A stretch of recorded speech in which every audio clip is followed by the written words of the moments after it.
Muito bem, agora são 8h09 em Campos. Muito bom dia para você ligado aqui na Folha FM. Estamos de volta com o Folha no Ar, ao vivo também pelo Face, pelo YouTube, pelo Instagram. Você pode acompanhar esse programa ainda pela Twitch TV. Logo mais tem reprise na Plena e também daqui a pouco em podcast. Campos que tem o trânsito bem movimentado hoje na área central, neste momento, são 8h10. E a gente visualiza aqui a Ponte da Lapa, por exemplo, com imagens do Senzanet, e tem bastante movimento nos dois sentidos, mas o trânsito fluindo bem, com sol e calor para hoje. No programa de hoje estamos com o Rodrigo Gonçalves na bancada, conversando com o George Gomes Coutinho, que é cientista político e professor da UF.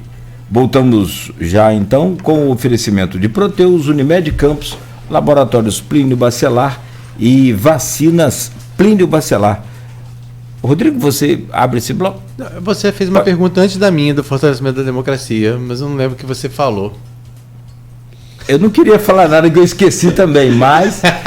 Então... Cara, eu vou dar uma pegada aqui, porque a gente estava conversando aqui, eu saí para pegar uma água e acabei que não ouvi a conversa de vocês. Mas é o podcast do intervalo. O podcast do intervalo mas é censurado.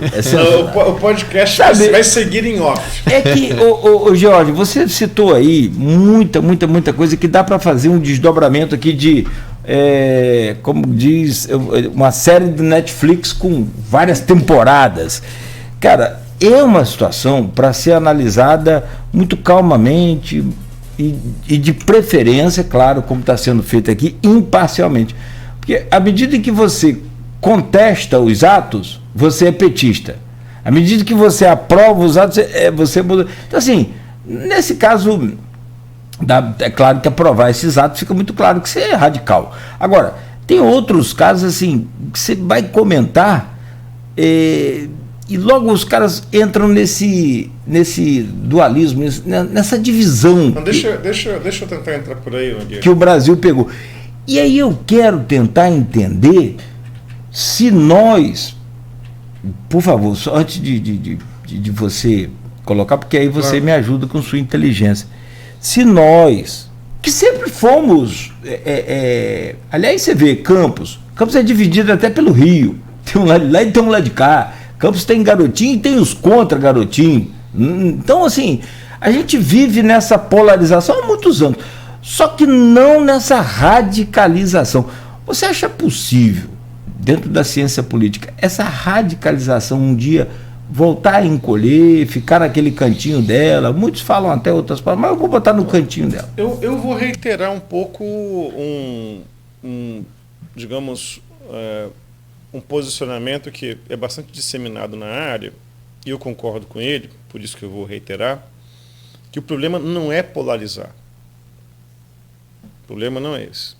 Né? Você pegar, por exemplo, você ter eleições... As eleições da Nova República, elas foram polarizadas, né, desde a primeira eleição de 89 até 18, né, direto, até agora, né? Até agora 22 também. Foram eleições polarizadas. A grande questão é usar um termo futebolístico, ou do esporte, na verdade, não é nem futebolístico, é o fair play. Né? Qual é o problema? Você perde, por exemplo, as eleições. O PT, inclusive, é o partido que conseguiu capitanear votos da centro-esquerda, da esquerda, né, e parte do eleitor, digamos, liberal-democrata, mas com alguma inclinação social, né, e teve presente nos segundos turnos todos que aconteceram na Nova República. A grande questão é o que foi feito no dia seguinte, né, porque você... Por exemplo, se você aceita as regras do jogo, isso que eu chamo de fair play, né? que é a esportividade, digamos. Eu não sei se a tradução mais razoável seja essa. você reconhecer que as regras do jogo são legítimas, você as aceita e você atua, a sua performance enquanto ator político é em acordo com essas regras. E quais são, no básico, né? Você participa da disputa, você perdeu, né? Não há indício factual evidente, né, de algum tipo de fraude ou qualquer coisa do gênero, você aceita e segue a vida e aguarda os próximos 4 anos. E nesse ínterim você vai fazer oposição, que é lhe dado o direito dentro do âmbito democrático, né, que é o do campo da crítica, né. Agora você não vai querer explodir o regime por causa disso. Agora, acho que eu lembrei mais ou menos o que o Cláudio falou, né? Assim, a gente não existe justificativas para o que aconteceu lá em Brasília no dia 8.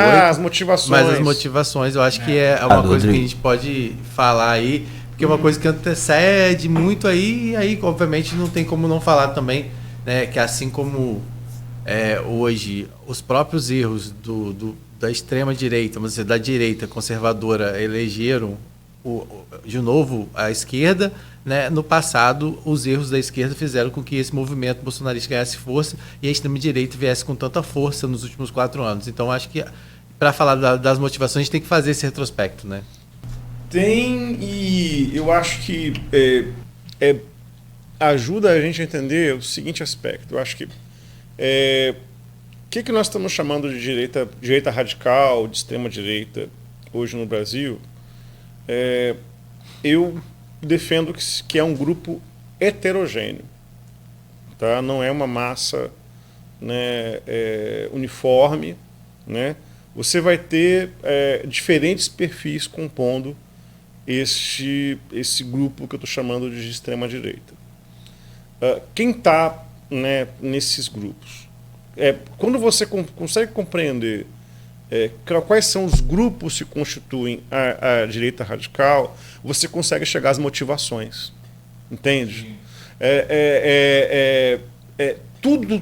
Eis a grande questão do pensamento científico. Entender a lógica daquilo que aparentemente não tem lógica. É tentar entender a ordem do caos. Né? O trabalho científico sempre é esse. Isso para todas as áreas. Interessa se é a física, se é da biomedicina, e no nosso caso da área de humanidades, né? Na área de ciência política, ciência social aplicada, né? É tentar descobrir a ordem no caos. Então, reiterando, para poder entender as motivações, você entender quem são esses grupos. E são diferentes grupos que compõem essa direita radical. Desde, e isso é muito interessante, o perfil etário dos grupos que foram no 8 de janeiro para Brasília. Há muita gente que nasceu entre a década de 60 e a década de 80. Tá? Ou seja, um perfil etário alto, elevado, ou seja, pessoas mais velhas. Tá? Eu vou recomendar, não lembro exatamente o texto, mas quem quiser depois procurar, eu lembro do autor e da revista. Recomendo um colega da área de sociologia, o Rudá Hitch, publicou um artigo agora na Jacobin, na revista Jacobin, fazendo um perfil, né, desses grupos do 8 de janeiro, a partir do perfil etário. Né? Muito provavelmente muitos aposentados, pessoas mais velhas. Muitas dessas pessoas não conseguiram construir novos laços sociais após a aposentadoria e se viram, né, na construção de um sentido de vida, né, em grupos de WhatsApp, sentidos de pertencimento. Tá? Eu vejo isso, inclusive, em casos de pessoas próximas a mim, que eu encontro na rua, pessoas, como eu falei, com mais idade, né, que não fazem um consumo crítico de informação, nunca fizeram. É aquele pessoal que justamente, não sei se eu posso falar o nome, mas sei lá, que vê em TV, programa de auditório domingo à noite, lá a noite toda vendo o programa de auditório, não são pessoas que consomem criticamente a informação. Esse é um perfil, né, que viram nesse grupo, né, na entrada do grupo, né, inclusive aquela piada que nós sempre fizemos, das chamadas 72 horas. Nossa. As 72 horas que sempre virão, que vão dar sentido. É o momento mais emocionante da vida dessas pessoas. O que é muito triste. Ou seja, grupos que não conseguiram construir uma biografia mais rica, uma subjetividade mais aberta, né? E viram o empréstimo de sentido para as próprias vidas entrando nesses grupos de direita radical. Nessas pessoas, como eu falei, com mais idade, etc. Isso é um perfil. Sim, é né? Agora, uma parcela. Há outros perfis, por exemplo, grupos, né, voltados para a desregulação, né, da exploração de recursos ambientais no Brasil. Sim. Pessoal do garimpo, pessoal da exploração de terras indígenas, de grilagem, etc, etc, etc. Esse é um outro grupo. Né? Uma parte do pessoal do agronegócio, né, que tem interesse, sim, né, da alta liberação de agrotóxicos. Né? Inclusive, a liberação de agrotóxicos durante o governo Bolsonaro foi absolutamente recorde, né, etc. E os militares. Houve uma canetada, um canetaço, né, do Lula, né, logo nos primeiros dias de governo, que exonerou de cargos de confiança 8 mil militares.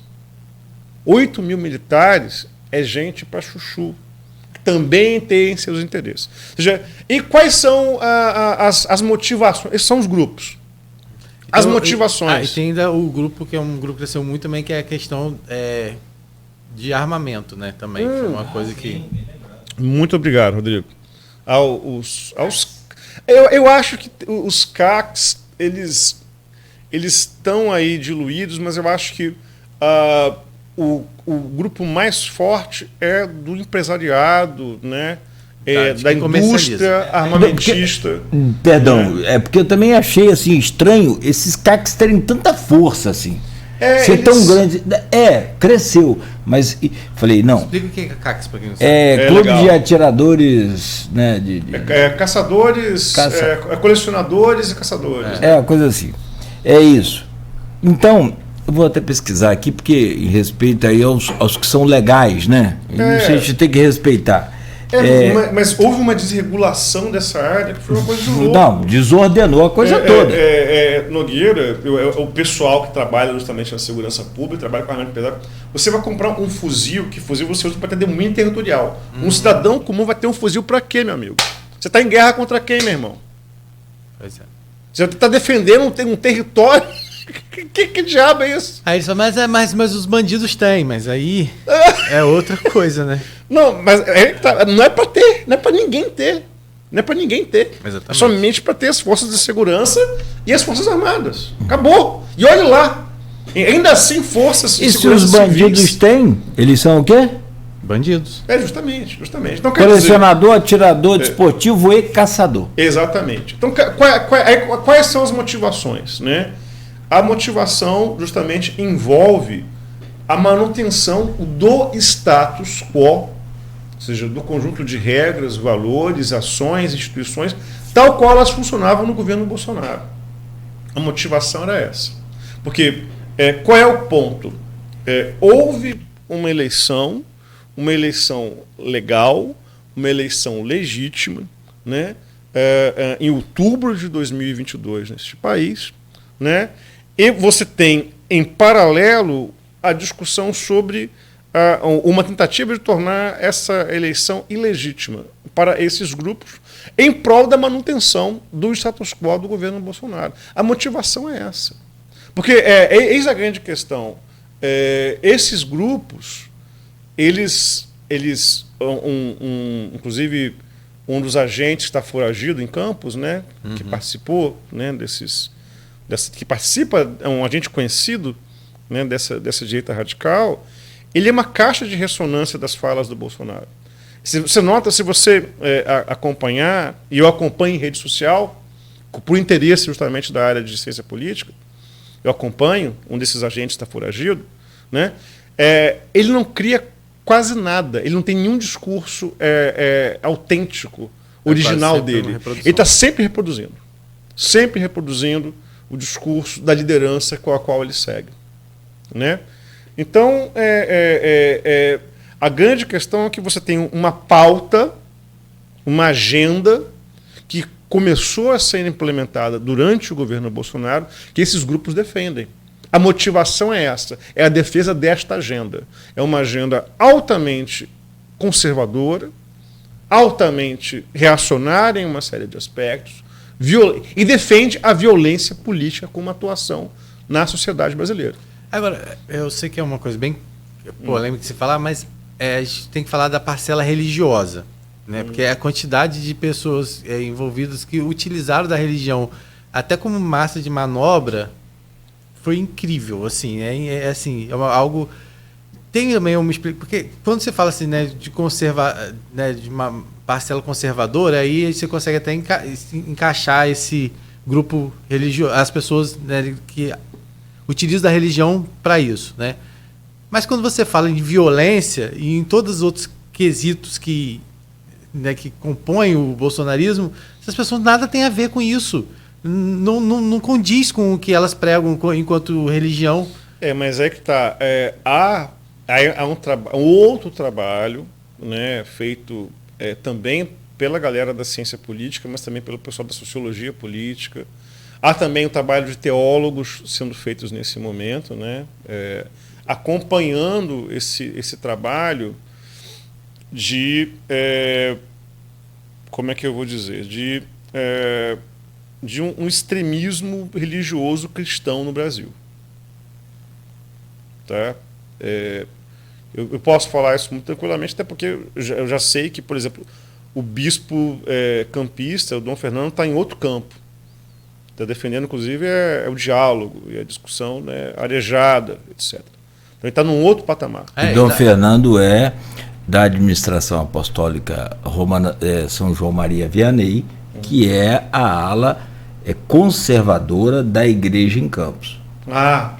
Sim. Dom Fernando, está correto. Perfeito, você falou agora. E o Dom Roberto Ferreira e Paz é da ala da Igreja Católica Apostólica Romana Progressista. O Dom Roberto.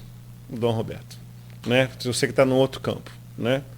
Então, quer dizer, nesse momento há uma preocupação muito grande, sim, com a radicalização, né, de grupos neopentecostais no Brasil, grupos que uma parte vem do tradicionalismo católico, mas também outra parte vem do grupo de renovação carismática, né, que também entraram numa discussão ultraconservadora, né, entraram no campo da extrema-direita. Então há uma preocupação nesse momento, sim, porque se você pegar esses grupos, né, precarizados em termos de formação e etc., a religiosidade ela entra como também um campo de produção de sentido, de pertencimento e de participação de grupo. Exatamente. Né? Mais um daqueles grupos, como citado por você aqui. Também o precário, né? Agora, mas o que você vê de interessante é que, inclusive, pesquisas que foram feitas no ano passado, alguns grupos evangélicos mesmo estão sem igreja, porque a politização radical foi tão forte em determinadas denominações neopentecostais, etc., que essas pessoas elas se afastaram das igrejas e dos pastores. Os pastores entraram muito de cabeça nessa discussão extremista. Né? Então, você está vendo um movimento dos desengrejados, digamos assim. Que é um caminho. Agora, mas que preocupa. Fonte também, fruto também de uma das fake news mais divulgadas durante a campanha. E aí eu não estou fazendo defesa de partido nenhum, nem de candidato nenhum, muito menos de Lula, que não é esse o caso. Não é esse o caso. De que o PT, voltando ao governo, ou estando no governo, é a favor do aborto, porque Lula teria dado uma declaração a favor do aborto. Em momento nenhum houve isso. Não, e que ele ia fechar a igreja. E que ia fechar também que ia fechar as igrejas. Aí já foi um apelo, aí já é uma fake news daquela de que a Terra é plana. Aí também Na verdade, esses grupos, aí que tá, o primeiro escalão desses grupos, uma parte deles deve impostos na casa dos milhões ao Brasil. O que eles fazem nesse trabalho de desinformação é obedecer interesse privado deles de sonegar impostos. Então você vai manipulando, você vai usando esses grupos como massa de manobra, né, e etc., para justamente, né, você criar um clima de opinião negativo, mas agora basta. Né? Inclusive, essa é uma questão que para a gente envolve a educação de opinião pública. Né? Quando basta dar um Google, tá? Que você pede lá dívida de igreja de fulano de tal, que você vai ver o quantitativo, né, de recursos que essa gente sonega aos cofres públicos. Tá? E claro que você, como falei, vai criando um clima de opinião, né, que cria confusão. E isso particularmente, se querem saber, me preocupa bastante nesses primeiros dias de governo, né, de governo Lula 3. Né? Há uma quantidade de desinformação circulando para desestabilizar a própria opinião pública, que é brincadeira. Eu dei uma circulada, eu estou de férias, estava com férias vencidas desde 2021. Inclusive, estou aqui quebrando minhas férias, porque não é por culpa de vossas senhorias. Essa vai sair, cara, eu entendi. Particularmente, bota a culpa do Rodrigo. Eu intimei mesmo. Fiquei no pé dele, tô no pé dele acho que desde... É verdade. Você vai ser bloqueado a partir de hoje. Mas eu estava realmente... Estou de férias oficialmente. Né? Como foi, estava de férias desde 2021. Então, dei uma circulada, né? E... Cara, você ouve as maiores maluquices. Por exemplo, a fábrica da Toyota fechou. Há um terrorismo psicológico em torno de uma quebradeira generalizada no Brasil nesse momento, que é algo muito preocupante. É a notícia de que a fábrica de São Bernardo da Toyota ia fechar, ela é de abril de 2022. É um anúncio de abril de 2022, e o que houve é a remoção da fábrica de São Bernardo para outro ponto do país. Ela não saiu do Brasil. Você nota que... Eu ouvi isso de uma situação, né, pública, de um dono de um restaurante na região bastante tradicional, e o cara, as 2 vezes que eu ia lá para pagar o que eu consumi, eu ouvi a mesma história. O cara não se deu ao trabalho de investigar o que ele estava divulgando ali. Isso é uma coisa de louco. É uma coisa de louco. Você tem que ficar... isso vai gerando, além de um clima de terrorismo psicológico, além de um clima de desestabilização, você vai gerando um processo de quebra de confiança. Porque você passa... Agora, e eu ouço isso direto, sobretudo nos grupos mais vinculados ou mais afins com a extrema-direita, né? Praticamente tudo que eles dizem eu tenho que dar um Google para poder conferir se é aquilo mesmo, porque eles falam com um grau de convicção, informações pela metade. Houve também outra fake também que foi muito badalada aí agora nesses últimos dias, o aumento de ganho, de salário, de auxílio reclusão, benefício para auxílio reclusão, que foi aprovado inclusive no governo Bolsonaro. As agências de fact-checking, ou seja, de checagem de fatos, como a agência Lupa e etc., não conseguem dar conta disso. Não dão conta. A própria tabela nova do imposto de renda de 2023 é o imposto de renda de 2022. Gente, o orçamento, tudo isso do ano corrente foi aprovado no ano passado, excetuando a questão da PEC, né, da PEC da transição, que foi a tentativa de reformular o orçamento para poder chegar em 2023 e dar conta, inclusive de promessas de campanha do governo Lula.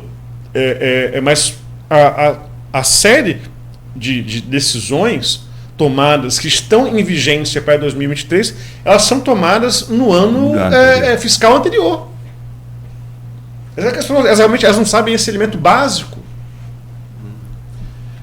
Agora, eu sei que a gente está entrando aí já nas meias horas finais, que a gente sabia que precisaria de bastante tempo para falar, mas assim, eu queria que você avaliasse também essa questão assim, né?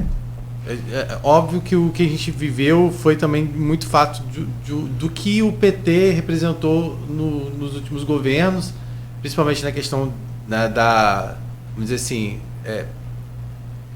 da corrupção, né, que é algo que a gente não pode deixar lá, e foi o que é.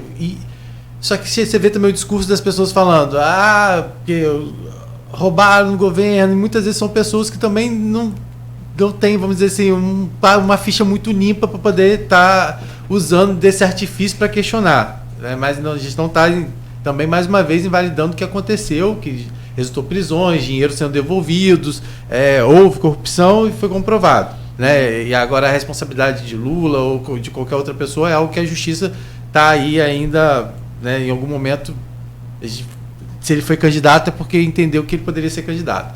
Mas eu queria que você falasse um pouco sobre isso. Né? Como superar também isso e fazer com que também precisa dar um choque de realidade às vezes nas pessoas, que as pessoas também não conseguem enxergar erros que foram cometidos no governo passado. E como fazer com que esses erros agora não voltem a acontecer e, acima de tudo, que as pessoas também não façam vista grossa para isso. Usando o discurso que tudo qualquer pessoa que vier falar também contra o governo é porque está alinhado com um golpista. Entendeu? Só acrescentar na sua boa pergunta, se é que me permite, sim, assim como os petistas não admitem os erros gigantescos da Dilma, que é idolatrada por ela lá, por uma ala do PT, porque eu não entendo, a mulher que quebrou o país. Isso é preciso ser admitido. E se você começa a tocar nesse assunto também com esse pessoal da esquerda radical, não sei se extremista, mas o radical, qual o nome correto que pode se dar assim a isso, o termo, só acrescentar isso, que também eles não reconhecem o que o próprio Lula usou no discurso dele. A Dilma errou com os erros dela, não com o meu. Meu governo acertou mais, o dela é problema dela. Vamos lá. Esse é um conjunto de questões especialmente importante, porque ela envolve o caminho responsável da discussão sobre o uso de recursos públicos e da corrupção no Brasil.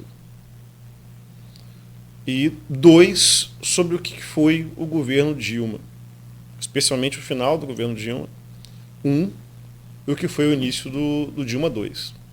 Né? Com relação à questão da corrupção. É evidente que os governos petistas tiveram, sim, casos de corrupção, e isso é indiscutível, isso é factual. Isso é factual. Assim como esse que é o ponto, né? Você só consegue discutir e acompanhar o orçamento público se há transparência. Se você não tem transparência, você não vai saber como esses recursos estão sendo utilizados. Né? Agora, portanto, como é que você faz para poder evitar? Então, vamos lá. Primeira questão. Sim, houve corrupção nos governos petistas. Isso é terraplanismo você dizer que não houve. Né? Por favor. Né? 2, como é que você resolve isso? você fazendo o caminho diametralmente oposto do governo Bolsonaro, que é você decretar mais de 1.000 sigilos de 100 anos em uma série de decisões do governo. Porque você só vai saber se há corrupção, se não há corrupção, se há malversação de recursos públicos ou não, se você tem transparência, como eu disse anteriormente. Então você aumenta a transparência, você aumenta... E já há um caminho, especialmente, acho, a partir do governo Fernando Henrique Cardoso, daquilo que nós chamamos de órgãos de controle, né, que são o TCU, por exemplo, o Tribunal de Contas da União, etc., né, que você faz o pente fino do orçamento público, né, e, além disso, os mecanismos da sociedade civil, onde eu incluo o jornalismo profissional, a imprensa, acompanhando o uso de recursos públicos. Fora isso, Rodrigo, né, e, obviamente, a própria sociedade acompanhando, fora isso, você não tem nenhum tipo de milagre para acabar com a questão da corrupção no Brasil. Nem no Brasil, nem no mundo. E aí, quando você fala isso, a gente sabe que isso é muito por causa da questão de às vezes, não vou dizer de governo de coalizão, mas assim, de ter que depender de Congresso, depender do Congresso para aprovação de pautas. E aí, quando você vê isso, aí você traz que as pessoas, assim, guardadas, vem o orçamento secreto, que a gente viu no último governo, que talvez muita coisa ainda vai ser descoberta, que as pessoas, o governo acabou agora, o último governo, e as pessoas ainda não têm noção. Então as pessoas falam muito o pré-julgamento do que foi corrupção e no governo, né, do PT, mas não tem noção ainda do que está para surgir em relação a isso. E ainda continua com esse discurso. Não, porque não houve corrupção, pelo menos. E aí isso, acho que as pessoas vão perceber que isso vai ser desmontado. Acho que o orçamento secreto, ele tem muito ainda a revelar em relação ao que foi esse governo. E outras situações também que aconteceram e que não ficaram muito explícitas, que eu acho que a partir de agora vai desmontar um pouco esse discurso também. Porque você tocou um ponto fundamental, que como eu falei, além da transparência, além do controle, você ter trabalho de investigação, né, sistêmico, né, na atuação de todos os níveis de governo, tá? Porque essa também é outro terraplanismo, né, de correntes de opinião no Brasil, né, de que a discussão sobre corrupção é um problema do PT. Não é um problema do PT. É o sistêmico, né? É sistêmico, é transclassista e é transpartidário. Porque, por exemplo, é muito simples você falar... agora nós tivemos dois grandes casos, que no governo Temer não foi exatamente isso, mas dois grandes casos de você ter duas procuradorias gerais da República absolutamente dóceis ao Executivo. Foi no governo Fernando Henrique Cardoso, se falava que o Procurador-Geral da República era o engavetador-geral da República, não havia investigação. Tá? E isso é factual, tá? Não é uma questão de preferências minhas, tampouco. E agora, com Augusto Aras, quando justamente também ele foi um PGR que foi chamado, não por acaso, pelo jurista Conrado Ubner, de poste geral da República, e por isso foi processado pelo Augusto Aras, tá? De um cara que engavetava pedidos de investigação atrás de pedidos de investigação. Então, qual é a grande questão? Uma PGR, uma Procuradoria-Geral da República, que sim, que seja ali um contraponto fiscalizador das ações também do Executivo. Né? Algo que sim aconteceu bastante durante os governos petistas. Tô lendo aqui. Né? Revista. Desculpa. Perdão. Então, quer dizer, para poder encerrar essa discussão, o que eu acho? Você deve... se você quiser ter uma discussão adulta sobre combate à corrupção, você ter rotinas de controle de orçamento público. Sem isso, é salvacionismo. Sem isso, é você acreditar em herói de capa e espada, né, como foi o caso, por exemplo, desse triste, que eu acho um triste personagem, né, da Nova República, que eu não vou falar o nome dele, né, mas dizem que tem algum tipo de semelhança com algum tipo de ave, né, em Maringá, no Paraná. Agora, de resto, né, é controle cotidiano, porque não dá para você discutir corrupção, combate à corrupção, se não for por essa via. Agora, outra pergunta, você de repente pode até fazer um exercício de futurologia e perguntar se não vai ter corrupção, né, no governo Lula. Há o risco de que sim. Vai ter algum tipo de episódio de corrupção, como teve, né, no governo Bolsonaro, como teve no governo Temer, como teve no governo Lula lá atrás, como teve no governo Fernando Henrique Cardoso, como teve no governo Collor, como teve no governo Sarney, os militares, etc. E você fala em corrupção, não estou só falando de cartão corporativo que o cara gasta 55 mil numa padaria, não. Num dia. Tá aí já, e os rombos com os cartões... mas já mostraram, aí já vem gente mostrar que as despesas de Dilma e de Lula foram muito maiores, como se isso Mas Dilma e eles não pregavam a honestidade máxima do mundo como Bolsonaro pregou. Esse é um grande problema. A aquisição de 55 imóveis, dinheiro vivo. Inexplicável. As rachadinhas, comprovada rachadinha. Uma série as barras de ouro dos pastores no Ministério da Educação.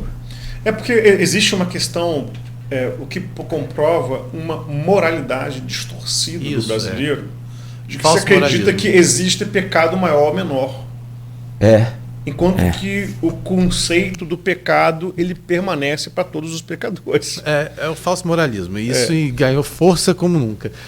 Mas assim, eu queria aproveitar, porque a gente tem que dar atenção também àquelas pessoas que estão lá comentando no grupo, né? Claro. E a gente tem aqui uma pergunta da Silvana que tem um pouco a ver com uma coisa que você já falou anteriormente, mas que na oportunidade eu acabei não perguntando. Ela pergunta se, na sua opinião, a partir desses atos golpistas, o presidente Lula pode gerar um conflito ainda maior com os militares? Olha, essa inclusive é uma questão que você mencionou, Rodrigo, também, sobre se a democracia ela estava fortalecida ou não, que é uma questão que você já até me colocou em outra ocasião, colocou aqui hoje também. Eu, na minha perspectiva, eu creio que a democracia ela segue abalada, tá? Porque, como eu disse, o que aconteceu no 8 de janeiro, o que diferencia, inclusive, do Capitólio, né? Eu acho que o 8 de janeiro teve mais semelhança com o golpe da Bolívia em 2019 do que com outros episódios, porque o golpe da Bolívia de 2019 tinha um elemento cultural religioso cristão, mas tinha participação de forças de segurança, né? E tinha uma certa vista grossa das Forças Armadas bolivianas naquele momento. Algo muito parecido com o que aconteceu aqui no Brasil. Então, existe, não estou dizendo que é o caso de todas as Forças Armadas, porque não é disso que se trata. Mas lá era uma coisa declarada, na Bolívia. Porque aqui me pareceu que por mais que não fosse, mas pareceu que fosse uma coisa velada, tipo, né? Há um apoio. No caso das Forças Armadas bolivianas, do que me consta, eles tiveram uma participação velada, mas as forças de segurança pública, ou seja, as polícias, elas foram muito atuantes no golpe de 19 na Bolívia. No nosso caso, há um certo racha, né, no caso das forças de segurança, e a atuação de bastidor das Forças Armadas, né? E aí, comparando com o Capitólio norte-americano, faz falta você ter Forças Armadas que abracem o Estado de Direito. Porque uma das primeiras coisas que as Forças Armadas norte-americanas fizeram, ainda antes do Capitólio, foi: nós não vamos participar de nenhum tipo de aventura que questione as eleições norte-americanas. Houve uma declaração, inclusive, pública das Forças Armadas norte-americanas naquele momento das eleições, né, Trump-Biden, né, As Forças Armadas, nós somos um dos caras que vamos resguardar, sim, as eleições. E ponto. O resultado que vier, ele é para ser aceito e ponto. Algo que não necessariamente em parte das Forças Armadas brasileiras aconteceu. Sim. Então, o trabalho que precisa ser feito com as Forças Armadas brasileiras é muito delicado. É muito delicado. Devemos contar, sim, com aqueles que valorosos quadros das Forças Armadas, que cumprem a sua missão constitucional, mas agora é preciso debelar um golpismo que há como cultura dentro das Forças Armadas brasileiras, onde essas mesmas Forças Armadas, em dado momento da história republicana, isso lá atrás, acreditaram que podiam defender brasileiros de brasileiros. Se trata disso. Ou seja, há uma perspectiva de que há algum tipo de inimigo interno que precisa ser controlado, abatido ou coagido mediante força, né? Ou seja, brasileiros, para defender essa de brasileira dela mesma. Isso é insano. Insano. Agora, isso está no DNA das Forças Armadas e isso precisa ser modificado profundamente para que nós tenhamos, quem sabe, em algumas décadas, caso aconteça algum tipo de aventura extremista neste país, né, algo similar ao que nós vimos no caso norte-americano, em que as Forças Armadas dizem o resultado eleitoral é aquele que será anunciado e ponto. Não vamos participar de aventuras.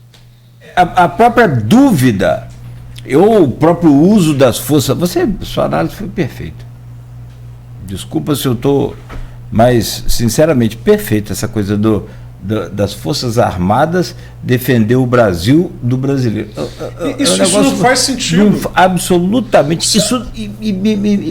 Esse confronto, essa polarização, essa ideia de embates políticos, ela sempre existiu, sempre vai existir, você já falou sobre isso aqui, e nunca foi e nem será problema das Forças Armadas, cara. Cláudio Nogueira, há dois tipos de servidores públicos atuando nesse país. Servidores públicos civis e servidores públicos militares.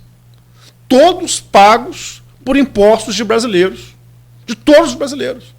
Aí não interessa se o imposto vem de budistas, de umbandistas, de católicos, de protestantes, de comunistas, de liberais. Ou seja, esses servidores, sejam civis ou militares, devem servir a esta população que paga esses impostos. Não há preferência. Não é para ter preferência. No caso de Malafaia, os impostos não vão, porque ele não paga. Ou ele deve hoje ao governo cerca de 4,6 milhões de reais. E aí o motivo dele está lá, defendendo essa... Criando um clima de opinião desestabilizador. Mentiroso. Mentiroso. Que é um problema de sonegação que não é um problema, inclusive, que é só dele. Não, mas eu estou falando, o Malafaia que é um dos mais ativistas aí dessa... Há interesses privados, né? Sim, então você vê que não é... Né? Meu caro George Gomes Coutinho, cientista político e professor da UF, é possível destrinchar esse assunto, dissecar um pouco sobre esse assunto, Bolsonaro, bolsonarismo, direita, extrema direita? O que eu quero te perguntar? Tá. A extrema direita, a direita sempre existiu, a extrema direita sempre existiu, os radicais também sempre existiram, mas sem força e expressão. Talvez, tanto é que nunca tivemos esse tipo de ato no pós-democracia de 89, correto? Então, o que eu quero entender é, nessa radicalização, nesse extremismo exagerado da direita, a partir da chegada de Bolsonaro, e fazer o exercício de futurologia na ciência política. É possível afirmar que Bolsonaro é uma liderança nata e que vai continuar mandando e comandando essa direita extrema, essa coisa? Só te falando, você já sabe já que já está circulando, que já existe hoje tipo assim, né, posicionamentos do próprio Zema, do próprio São Paulo, assim, os novos líderes. Já estão aí se acendendo para poder tomar a frente, porque acho que, né, o que aconteceu agora meio que ingrediente bom para a resposta do reiterando, né? Polarizar não é um problema, né? O problema é você entrar num tipo de atuação, numa performance pública e numa demanda que querem explodir o sistema, né? Eu estou falando disso, né? O que se espera, né, isso numa perspectiva de defesa das instituições, é que essa direita radicalizada faça isso em termos ideais, tá? Não estou dizendo que vai acontecer, até porque depois eu posso até comentar sobre essas coisas do Zema. Faça o caminho ao sistema político. Ou seja, que se torce, que a polarização ela ok. Inclusive, você ter pluralidade de opiniões é algo que está previsto na arquitetura das instituições liberais.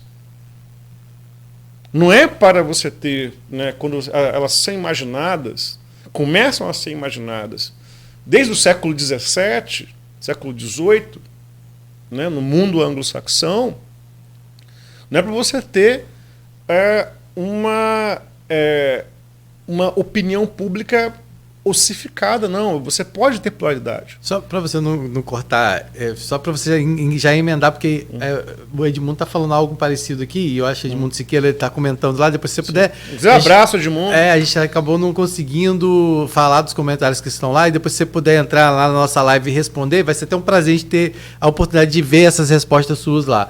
E falar, Jorge, o que você pensa sobre a polarização? Você acabou de responder agora. Ela é inevitável?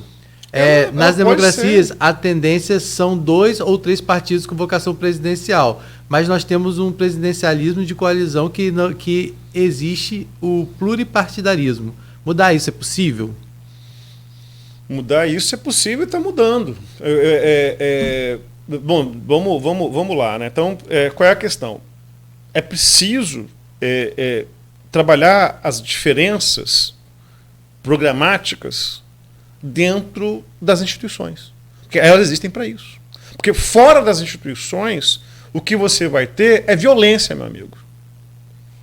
Quando você... as instituições elas têm uma arquitetura normativa, ou seja, das normas, das regras, que elas são pensadas para funcionar pelo diálogo. Eu não preciso concordar com ninguém aqui, com o Marcelo, com o Rodrigo, não preciso concordar com ninguém. Agora, eu devo apresentar essas discordâncias dentro de um arcabouço de regras que fazem com que eu não queira matar ninguém aqui dentro, por exemplo. Não quero eliminar nenhum de nós. Esse que é o ponto. Então quer dizer, aí polarizados, esquerda e direita, defendem instituições quando são democráticas porque elas propiciam o diálogo. Elas defendem o diálogo. Agora, fora disso, o que sobra? Violência. Violência e tentativa de eliminação do outro. Né? Nós tínhamos um mandatário há muito pouco tempo que defendia fuzilamento de 30 mil pessoas. Né? Então, ok. Então, é possível polarizar, mas agora o movimento que se deve fazer é você desradicalizar esses grupos e trazê-los para que discutam as diferenças de perspectivas de mundo dentro das instituições, que é para isso que elas existem. E como eu falei, fora disso, o que tem é a barbárie. É o quebra-quebra. É você esfaquear quadros de Cavalcante. E dizer que isso é bonito? Agora, quebrar o relógio de... É um relógio de 3 séculos, cara. Sobre a questão do Edmundo, né? Aí que tá. Você... eu compreendi perfeitamente o posicionamento do Edmundo, eu conheço ele é um democrata. Sim, sim. Ele vai de concordar comigo que você não vai resolver o sistema partidário brasileiro dando um cavalinho de pau. Ou seja, por que eu estou dizendo com isso? Né, o sistema partidário brasileiro ele é fragmentado, sim. Tá? Ok. Tá? Agora, a grande questão é como é que você soluciona o sistema partidário brasileiro. É reformando. Você não, de um canetaço, você simplesmente fechar partidos. É o que Getúlio fez lá em 38. Vou fazer o oposição a mim e vou fazer a situação a mim. Não, calma aí, meu amigo. Não é bem assim. Você não vai dar um canetaço e você vai resolver o sistema partidário brasileiro. Você vai reformando como está sendo feito. Gente, o PTB vai entrar em extinção. Né? Outros partidos, né, estão se fundindo. Se suicidou. Autodestruição, né? Nada que 50 tiros de Roberto Jefferson sendo da Polícia Federal não resolva. Granada, né? Não resolva a destruição do partido. Pois é. Né? Então, o que você está fazendo? Esse trabalho de fragmentação, né, ele está sendo resolvido a partir de uma reforma que, ao meu ver, é bastante interessante. Há uma reforma do sistema partidário em curso. Esses partidos estão diminuindo, inclusive, o acesso a recursos públicos. Está correto. Porque você não vai impedir, por exemplo, que se criem partidos. Então é que o último mandatário, né, antes do Lula, tentou criar um partido e foi miseravelmente fracassado. Né, e todo mundo acompanhou isso. E tem que ser algo realmente trabalhoso mesmo. Senão também isso aqui vira uma zona. Porque ter um partido atuante significa ter acesso a recursos públicos. E baseado na violência que você falou. Pois é, justamente. Ou a criação do partido. Era 38, agora, que então, simboliza o no calibre médio prazo, sem canetaço e sem dar cavalinho de pau, o sistema partidário brasileiro ele está sendo remodelado, sim. Tá? Tanto é que nós tivemos agora essa experiência, que foi interessante, das federações, né? O que muito provavelmente vai fazer com que os partidos maiores absorvam os menores, porque eles não vão conseguir resistir para chegar até 2026, por exemplo. Só queria fechar da minha parte, se você me permite, e eu concordando com o seu raciocínio perfeitamente, como você disse, ninguém precisa concordar com ninguém, mas eu não tem como discordar de você quando você diz que o cara perdeu, ele não pode sair matando o outro. Olha o que aconteceu nos Estados Unidos. É o fair play. Que você, eu tenho certeza, não viu ainda, ou se viu a notícia, mas não viu aqui no grupo, porque foi postado agora 8 e pouca da manhã, 8h38, não, pelo nosso querido Orlando Tomé, o jornalista, analista político do Correio Brasiliense, participa aqui do grupo de WhatsApp, ele postou lá. Mais cedo, deixa eu só achar aqui, a notícia que ele postou está aqui, ó. Ex-candidato republicano é preso nos Estados Unidos por ataques a tiros contra casas de políticos. Aí vem, ex-candidato republicano preso nos Estados Unidos por ataques a tiros contra casas de políticos democratas. Segundo a polícia, Solomon Penha pagou 4 homens para atirar contra a residência de políticos do partido rival, por ter perdido as eleições em novembro, alegando ele fraude. Pois é, ou seja... Então você vai sair atirando? Esses garças... Porque as instituições, como eu falei, elas democráticas, o legislativo brasileiro, etc., elas são feitas para poder absorver essa pluralidade de opiniões, de visões de mundo, etc. Agora, se você entra num campo em que você defende a violência como recurso legítimo de atuação no âmbito político, a gente vai caminhando para um esgarçamento do tecido social tão grande que nós vamos flertando, como nós já estamos flertando, com um cenário de guerra civil, meu amigo. E cenário de guerra civil não é bonitinho, não. Porque onde há guerra civil, há banhos de sangue. Tá? O episódio de 8 de janeiro tem uma coisa didática que é o seguinte: como é que funciona o cidadão comum em situações de violência coletiva? É aquilo ali. O cara defecar em máquina de xerox, depredar relógio de sei quantos séculos, arremessar uma policial militar pela janela, linchar um cavalo da polícia montada. É isso que acontece com o cidadão comum, né? Aquele tiozinho lá do Zap, em uma situação de violência coletiva. É isso, não é bonito. Até que se chama de terror revolucionário. E quando tem resposta de terror revolucionário? É horror, é banho de sangue na rua. Tá? Eu quero só que os maus morram. Não, morre o seu também, meu irmão. Morre o seu também. Guerra civil não é um cenário bonito. Por isso que, reitero, né, nossa discussão é dentro do campo democrático, dentro do Estado de Direito. A gente, como eu falei, né, a gente tinha pensado em falar tantas coisas com o George aqui, analisar também as primeiras ações do governo. A gente fez uma pincelada em uma coisa ou outra, vai avaliar também a equipe, né, que diz muito disso, desse governo de coalizão que existe, né, por conta... Você fez uma análise muito perfeita disso, e antes mesmo de todo o ministério ser definido, você chegou a comentar sobre isso, que teriam aqueles que, por óbvio, seria assim, né, por agrado da população, muito condizente com o que era o PT, a equipe do PT. Os primeiros nomes eram muito ligados à ala do PT mesmo, né? E os outros seriam para atender essas coisas de coalizão que precisa ter assim, né? É do jogo, é do sistema. Então a gente acabou não conseguindo falar sobre isso. O Edmundo também traz lá um outro questionamento que eu cheguei a fazer com você aqui, né? Ele fez, deixa depois você puder responder ele lá. Eu vou até aproveitar depois dessa resposta sua lá. Jorge, o papel do STF, sobretudo do Alexandre de Moraes, vem da inação da PGR e do Congresso. Uhum. Alguma instituição deve agir contra os ataques à democracia. Seria jogo o chamado duro e constitucional. Mas Alexandre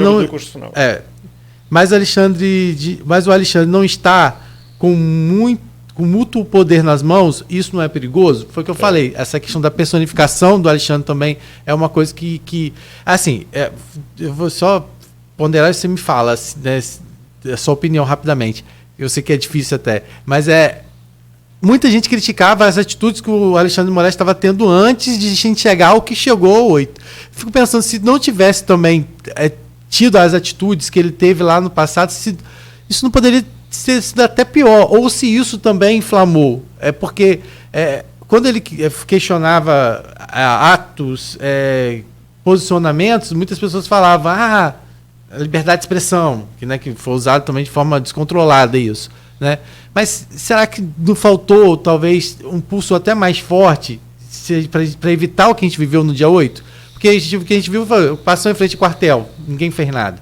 E por mais que estava ali, mas era algo legítimo. Você passava na frente, era nas faixas, intervenção militar com o Bolsonaro no poder. Era algo, tipo assim, surreal, e nada foi feito. Fechou-se rodovia, ninguém foi responsabilizado. Por mais que agora, por exemplo, a operação de segunda-feira agora, né, é uma investigação que vem desde 2022, por conta do fechamento dessas rodovias. Então, assim, por mais que haja muito essa questão que o Alexandre de Moraes foi muitas vezes ofensivo, mas é o que parece, né, mesmo essa ofensiva dele não surtiu o efeito que precisava surtir. Vamos lá. Deixa eu reiterar um ponto que eu já coloquei, que é o seguinte. Uma coisa são...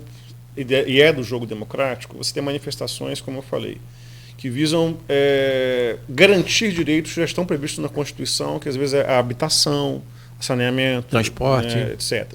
Né? Ponto. Outra coisa são manifestações que queiram derrubar o regime. Isso é outra coisa. Então, sem dúvida alguma, isso as torna ilegítimas. Não você criticar teoricamente o regime, isso não é necessariamente o problema. Outra coisa é você se manifestar e você passar a exigir a derrubada do regime dessa maneira, do Estado de Direito. Ponto. Agora, a sua questão, Rodrigo, ela é muito, muito mais profunda, eu não vou conseguir dar conta, mas eu concordo com você e com o Edmundo de que, sim, há uma hipertrofia da atuação, né, do Alexandre de Moraes já há meses nesse país. Só corrigindo o que o Edmundo falou, eu falei mútuo poder, mas é muito poder. Sim, há uma hipertrofia, concordo, mas eu coloco isso na conta de uma crise do judiciário brasileiro, que ela já nos coloca desde pelo menos 2004, então estou falando aí de uma crise de quase 20 anos, né, de uma mudança disfuncional na rotina da Suprema Corte brasileira, que redundou em uma série de ações, sim, abusivas, que causaram problemas ao sistema político e à sociedade brasileira. Tá? A atuação do Alexandre de Moraes, nesse momento, ela é afim com a defesa do Estado de Direito e com o Estado democrático de direito. Agora, a grande questão é que é preciso, sim, fazer o desmame desse poder para ontem, mas não sem repensar profundamente, estruturalmente, o funcionamento do judiciário no nosso país. Que eu estou dizendo, estamos caminhando para um processo de disfuncionalidade da Suprema Corte, já está fazendo aniversário de 20 anos. Alexandre de Moraes, neste momento, como falei, toma medidas que são afins com a defesa do Estado de Direito? Toma. Mas ele é um sintoma. Ele não é propriamente a doença. A doença ela é muito mais grave, muito mais séria, e todo mundo que trabalha com a perspectiva de um judiciário funcional e discreto, que é isso que eu estou demandando, então não é uma crítica somente ao Alexandre de Moraes, é uma crítica a essa espetacularização do judiciário brasileiro desde 2004, né? Você precisa ter esse judiciário funcional e discreto para ontem neste país. Para ontem. O problema não está só no Alexandre de Moraes, não. Gente, 9h11. A gente falou aqui de 10% do que precisava. Eu fico com a sensação assim, porque é que o George, é o que a gente falou, tem conteúdo. Esse programa é para ouvir de novo, para você entender. Quem tem interesse realmente em sair da bolha, furar a bolha, pega um programa desse e ouve. Eu sigo cada maluco aqui no Instagram que é para poder eu sair da minha bolha, senão eu fico só daqueles que são a favor, daqueles que são contra. Vou lá para poder ter noção do que de fato é. E é cada coisa ridícula, bizarra, que é um negócio assim inacreditável. Meu caro Jorge, não falamos da punição para o golpismo, da tentativa do golpe.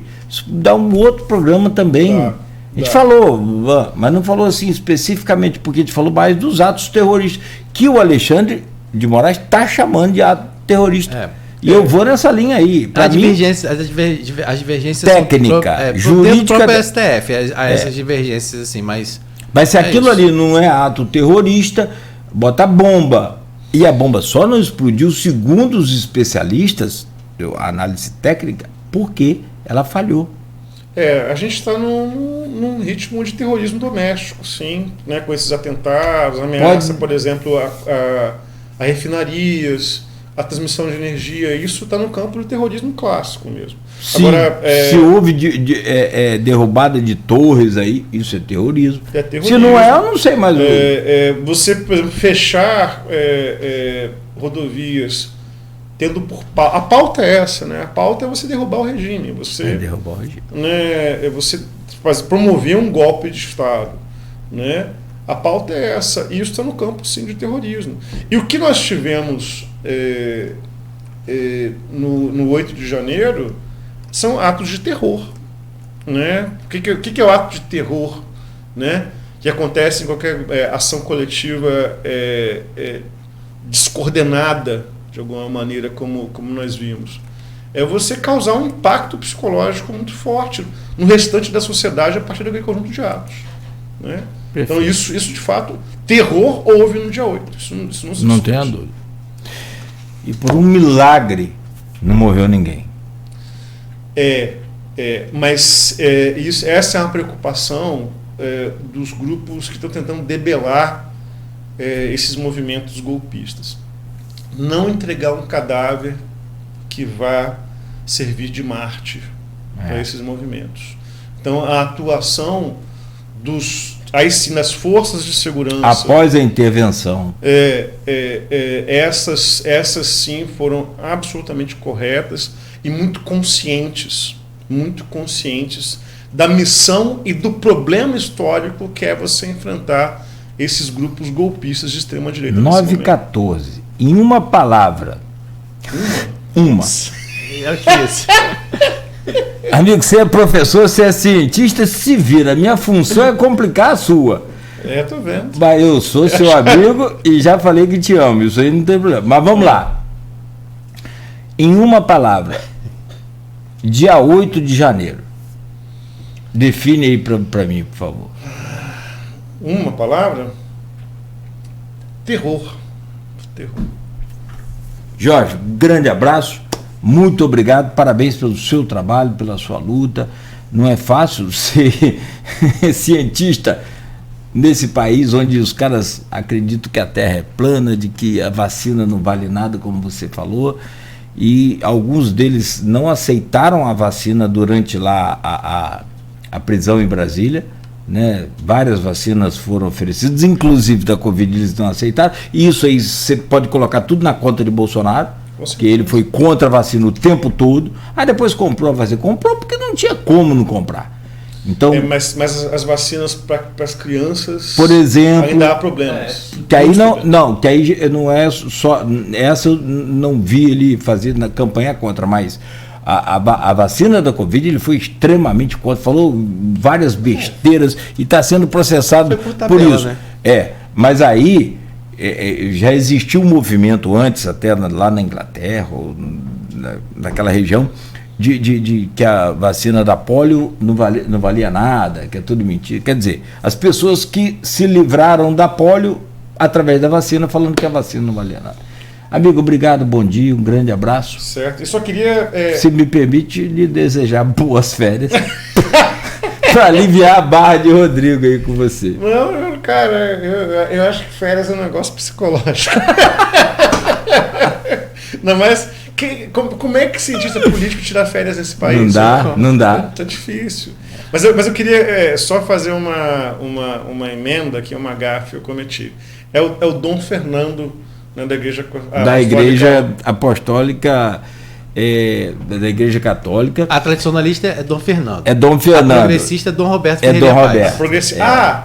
Então a progressista estava certa. Não, você corrigiu, você falou certo. Você havia dito Dom Fernando, mas os dois foram colocados aqui na véspera da eleição.